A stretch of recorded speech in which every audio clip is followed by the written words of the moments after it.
In today's episode, Dr. Plotkin will discuss the history and biology of magic frogs. From poison dart frogs to the hallucinogenic green monkey frog, we'll learn how these amphibians have been used in traditional societies for a multitude of purposes, and their unexpected yet promising potential to address opioid addiction.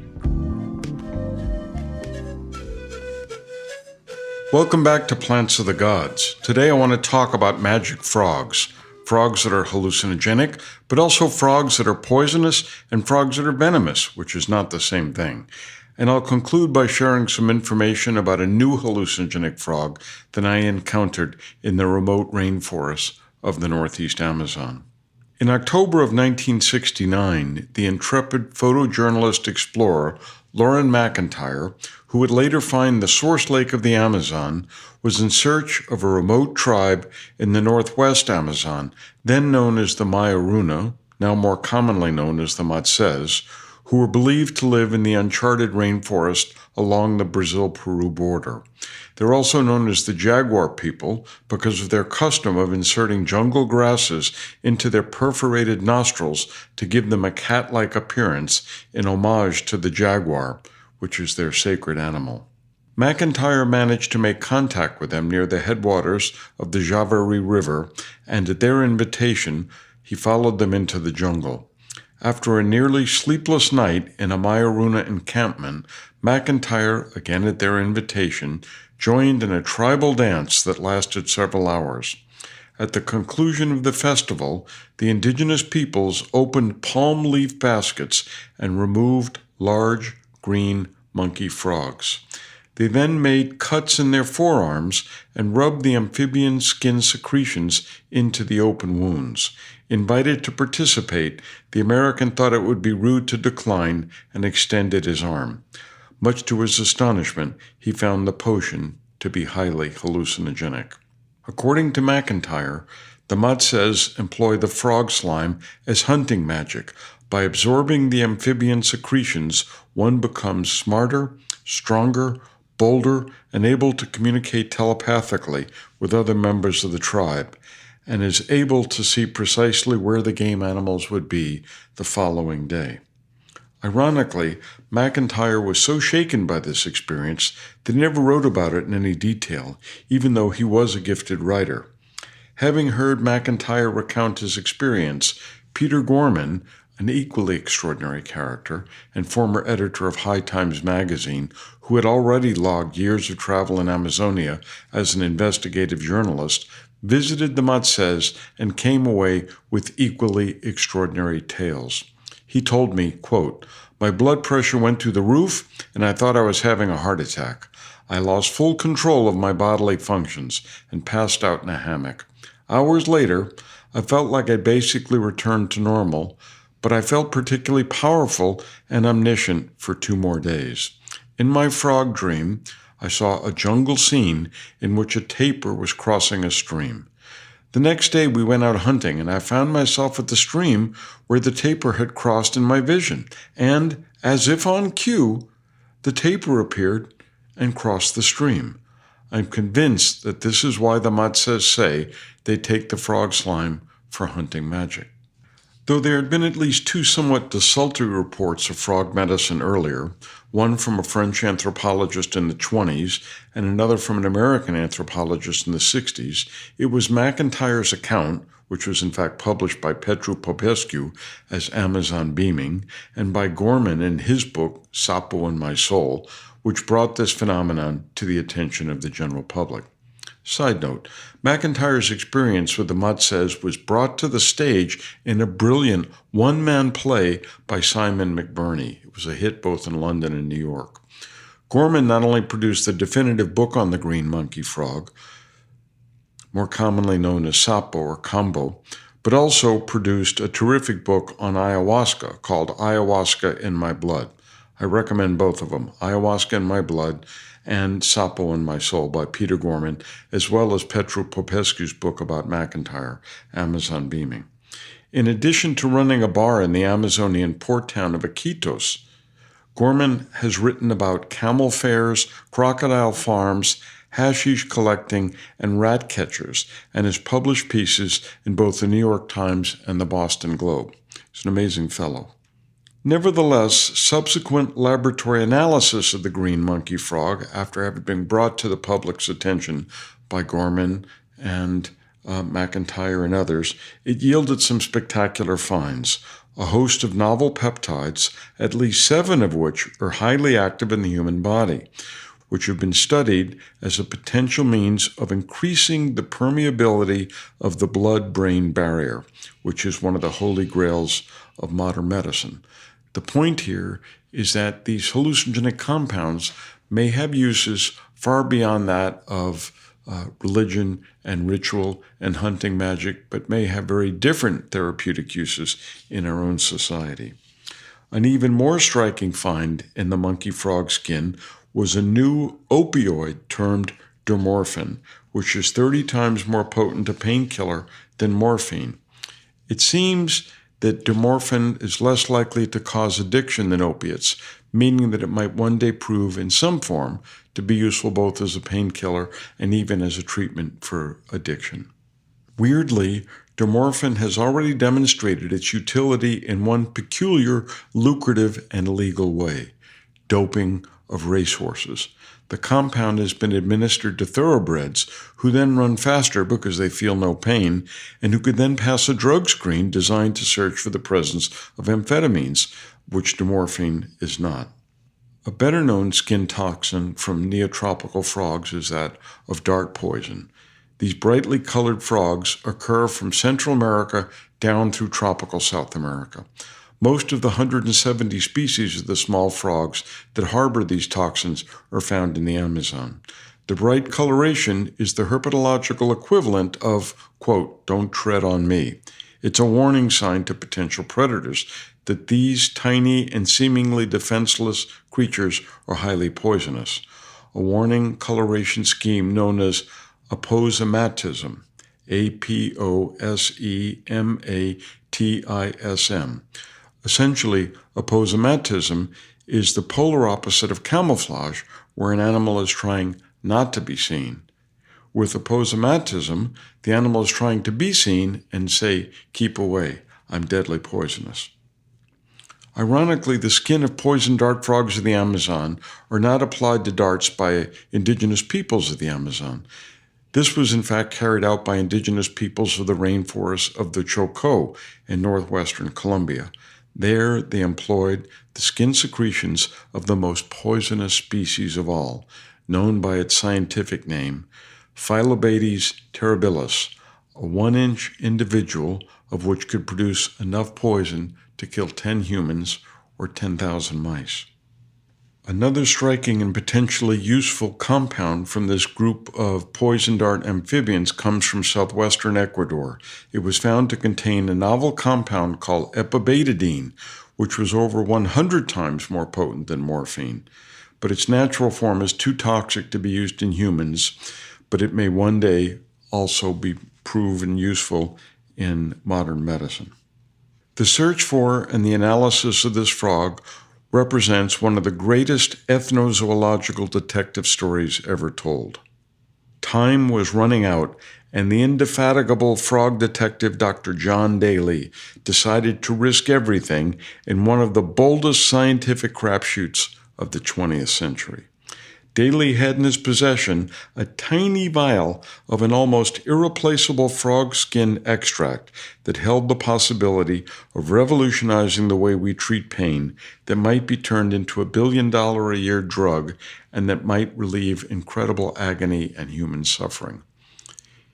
He knew that analyzing the compound would destroy what little he had left of the precious substance, and he was fully aware that he might never be able to find it again.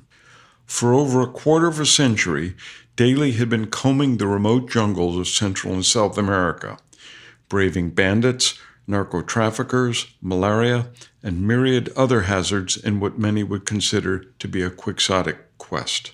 He was in search of tiny poison dart frogs and the powerful chemicals embedded in their skin.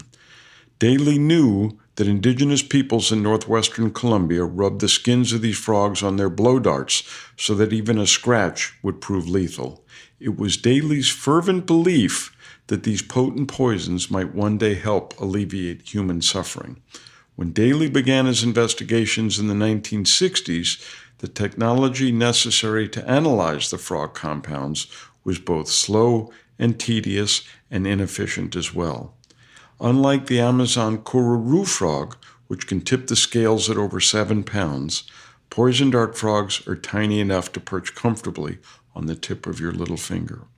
Not only was Daly unable to collect enough frogs to extract the amounts necessary to complete the study, but the chemical complexity of these compounds made it nearly impossible to synthesize them in the laboratory.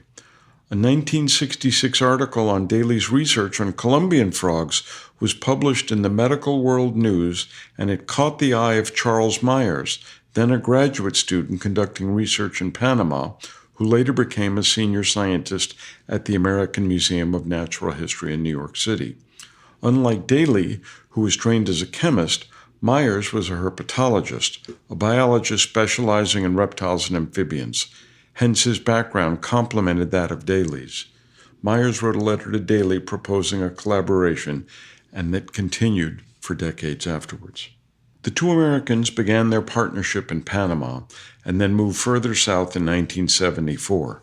They collected a brilliant colored orange, red, and white poison dart frog known as Epipetobades tricolor near Santa Isabel in southwestern Ecuador. When Daly injected an extract of the frog skin into a mouse, the rodent immediately arched its tail over its back, the so-called Straub tail reaction, which is a response usually generated by an opium-like painkiller. Believing that they may have found an amphibian equivalent of opium, the scientists then treated the mouse with naloxone, an opiate blocker, which they believed would cause the creature to lower its tail. The mouse, however, did not respond, and the tail remained arched over its back. This intrigued and excited Daly because it meant that he was on the trail of another one of the holy grails of modern medicine, a non-sedating, potentially non-addictive, non-opioid painkiller. Not only did the new chemical kill pain, but it also appeared to exert its effect in a manner completely different from that of opium. The bad news, however, was that it was too toxic and had too many negative side effects to be used directly on humans. Daly and his colleagues thought they might analyze the molecule to determine its exact structure, which would then allow them to produce a version less toxic but still potent. Unfortunately, the laboratory technology necessary for purifying, analyzing, and synthesizing the molecule simply did not exist at the time, and they had used up the little bit of poison they had managed to collect. It was time to return to the rainforest. The original chemical had been extracted from frogs collected from 2 different locales in 1974. When the scientists returned to Ecuador 2 years later, one population of the amphibians had completely vanished, as much of their rainforests had been felled and converted to banana plantations. Fortunately, they were able to find the frogs at the other site, but only enough to collect less than 1 milligram of the poison. Then, in 1984, passage of the Convention on International Trade in Endangered Species, also known as CITES, CITES, made it exceedingly difficult, if not impossible, to legally collect and export poison dart frogs, particularly in large quantities necessary for chemical analysis of the toxin. Meanwhile, habitat destruction in southwestern Ecuador was on the increase. Attempts to breed the frog in the lab were successful, but the frog simply lacked the chemicals which the scientists were seeking. In our next episode, I'll talk about how poison dart frogs make the poison. So Daly had only a tiny and finite supply of the chemical on hand. Daly stored his precious poison in the lab freezer, awaiting the day when modern technology would improve to the point of being able to unlock one of Mother Nature's most closely guarded and potentially useful secrets. To purchase Dr. Mark Plotkin's new book, The Amazon, What Everyone Needs to Know, or his first book, Tales of a Shaman's Apprentice. Visit your local bookseller or order from Amazon.com. In 1990, Daly decided it was time to roll the dice. Out of his freezer, he took the tiny vial with the precious chemical. Virtually none had been collected in more than a decade. Meanwhile, the frog's habitat was being further decimated as the human population in southwestern Ecuador greatly increased, causing an enormous decline in forest cover. However, analytical methods and instruments had greatly improved with tools like nuclear magnetic resonance, known as NMR, and grass chromatography. Infrared spectroscopy made all the more effective by the microchip revolution already well underway. Since the analysis of the chemical entailed the destruction of the tiny sample that Daly had, the decision to analyze the chemical was an enormous gamble. Yet the gamble paid off. The structure of the molecule was revealed. Within 2 years, scientists were able to synthesize the molecule to create essentially a limitless supply for experimentation. Laboratories around the world eagerly began investigating the potential utility of the strange chemical from a tiny and deadly rainforest frog. The research continues. Equally incredible, to my mind at least, is that researchers recently found 2 species of frogs in northeastern Brazil that possess unique and deadly toxins. Poison dart frogs are considered poisonous rather than venomous because they possess no delivery mechanisms. These new frogs have bony spines protruding from their skulls, which can pierce the skin, and their poison is more lethal than that of the dreaded bushmaster, the deadliest snake in the Amazon rainforest. There are believed to be over 1,000 species of frogs in Amazonia where I work, and we're just now learning that many produce bizarre chemicals or extract them from the insects they eat and then sequester them in their own skin to warn off potential predators. However, frogs are disappearing around the world due to their exceptional susceptibility to climate change, due to pollutants in the environment, as well as certain fungi that attack these frogs. How ironic that these so-called lowly creatures are only now beginning to be appreciated as sources of new and potentially useful chemicals by the same species that bears most of the responsibility for destroying them. Just a bit of clarification. Poison is any substance man-made or found in nature that produces disease conditions, tissue injury, or otherwise interrupts natural life processes when it comes in contact with the body. Toxins, however, are poisonous substances produced by living creatures, including amphibians, bacteria, insects, plants, and reptiles. Venoms are poisons of animal origin that are injected by spines, such as the case with sea urchins, stings, such as with honeybees, such as the case with rattlesnakes. Poisonous creatures have always been objects of fear and fascination. People worship deadly cobras in ancient India. The bite of the tarantula was believed by denizens of Europe in the Middle Ages to cause an uncontrollable urge to dance. The whirling folk dance known as the tarantella was inspired by this notion, and citizens of the American South, my homeland, still handle venomous serpents to demonstrate their devotion to the Lord. However, these days, pharmaceutical companies are taking a new interest in these poisons, and the stakes are huge.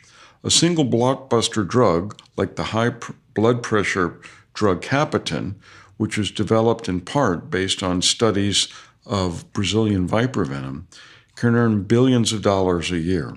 These molecules have been honed to generate a response in the body of the victim that is quick, dramatic, and often fatal. This response may include pain, numbness, hemorrhage, clotting, shock, paralysis, or a change in blood pressure. Some venoms are composed of hundreds of various poisons, each of which does something different when injected in the body of another creature. Precisely because these poisons are so refined, their potential as medicines is enormous. Remember in season 1 when I quoted the ancient pharmacist Paracelsus, who about 500 years ago said, dose makes the poison. In other words, the difference between a poison and a medicine is sometimes just a question of dosage. Most of the interest in hallucinogens from frogs began with studies and experiences with the so-called Colorado River toad. This is the largest native North American toad, and it's also known as the Sonoran Desert toad, found in northern Mexico and the adjacent southwest U.S. It's a frog which exudes toxins from glands under the skin or within the skin, and one of these toxins is the psychoactive substance 5-MeO-DMT. Another one is known as bufotenin. Bufotenin is an alkaloid not only found in the Colorado River toad, it's also found in some flowering plants as well.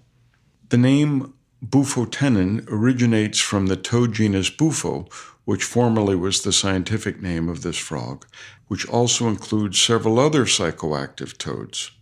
The Colorado River toad is the best-known member of the genus Bufo, although scientists have recently given it a different name. The scientific name for bufotenin is 5-hydroxy-N,N-dimethyltryptamine, which is why people prefer to use the term bufotenin. Bufotenin was actually isolated from toad skin by an Austrian chemist in Prague during World War I. It's worth noting in our podcast, Plants of the Gods, that toads often appear in pre-Columbian American art in Mexico and Central America, which leads many, including me, to believe that these frogs had a role in sacred ceremonies and that they were being used as psychoactive agents. In a sense, this is reminiscent of mushroom stones, stone carvings in the highlands of Guatemala and El Salvador, which depict human figures with mushrooms growing out of their heads, presumably indicating the use for psychedelic purposes. In both cases, it is clear that these practices have died out over much of their former range. However, as we saw in the magic mushroom episodes, practices declared extinct may persist in remote regions. Users of these substances should keep in mind that toad secretions often include digitoxin. It's a cardiac glycoside that affects the heart, and that is why there have been several cases of poisoning and even fatalities. One of the most peculiar aspects of the hallucinogenic use of these frogs is that bufotenin is also found in a leguminous tree that we learned about in episode 2 of the first season, which focused on hallucinogenic snuffs of the Amazon. On Columbus's second voyage to the New World, which I think was 1493, the Spaniards encountered indigenous peoples in the Caribbean snorting the crushed seeds of this tree. Further research in the 19th century by people like Alexander von Humboldt or by the late ethnobotanist Siri van Ries in the latter part of the 20th century found that this practice was widespread in the northern Amazon, particularly in Venezuela. But when they did the analysis of this tree, known scientifically as Anadenanthera, they found that the psychoactive agent was in fact bufotenin, the same compound found in hallucinogenic frogs. Further research revealed that there is archaeological evidence of the hallucinogenic use of seeds of this tree from 4,000 years ago, so clearly this is an ancient and widespread custom. My pal Tim Ferriss has recently called for increased attention to the impact of entheogenic use on populations of both plants and animals. He's pointed out, for example, that peyote is a slow-growing cactus with a very limited range and should probably be avoided by non-indigenous peoples outside of peyote's range. He also points out that extraction of frog slime can be very deleterious, if not fatal, to the frog itself. Check out the many videos on YouTube. Certainly in the case of bufotenin, I think consumption of this compound in the form of plant seeds is a much better approach than destroying a tropical tree or an endangered species of frog. And as I say in nearly every episode, these hallucinogenic compounds can be therapeutic, but they can also be harmful or even potentially fatal. None should be ingested in any way without the supervision of an experienced shaman or guide. A number of years ago, I was giving a TED Talk in Rio de Janeiro. And on the way home, I stopped in Suriname, and I had the chance to visit the Trio peoples, which is a tribe that I've been working with for almost 4 decades. I had my computer with me, so I decided one night around the campfire I would give my TED Talk in Sranan-Tongo, which is a local trading language. When I got to the picture of the magic frog, Cambo Sapo, the hallucinogenic frog from Peru, encountered by McIntyre and Gorman, one of the shamans, a fellow named Kamanya, leaned over and said, "Oh, I know that frog. We have it here." And I said, No, you don't have that frog here. That only lives west of here, thousands of miles west of here in a country you've never heard of called Peru. He said, "Not only do we have that frog here, but we use it as well." And I said, "What do you use it for?" And he said, "Healing and seeing the future." And I said, I've been working here over 3 decades. You don't have that frog here. What do you mean you use it for this? He says, "We have it here. It lives in the canopy. You're a botanist. You're on the forest floor. It lives in the canopy." And I said, "Well, in almost 40 years, why didn't you tell me about this?" And he said, "Well, in almost 40 years, why didn't you ask me about this?" So I was stunned to find out something new after decades and decades and decades of research. And then he told me something even more exciting. He said, "Oh, and by the way, we have another frog we use, a hallucinogen." Now, in nature, similar species will have similar chemicals. In other words, species of toads closely related to the Sonoran desert toad probably have bufotenin as well. But the frog that he showed me was from a completely different genus, not even remotely closely related to the green monkey frog. And he smiled and said, "And there's more secrets in the rainforest around us." If you've enjoyed this podcast, please remember to subscribe and share. We appreciate your support for the protection of the knowledge and biodiversity of Indigenous peoples and ancestral territories.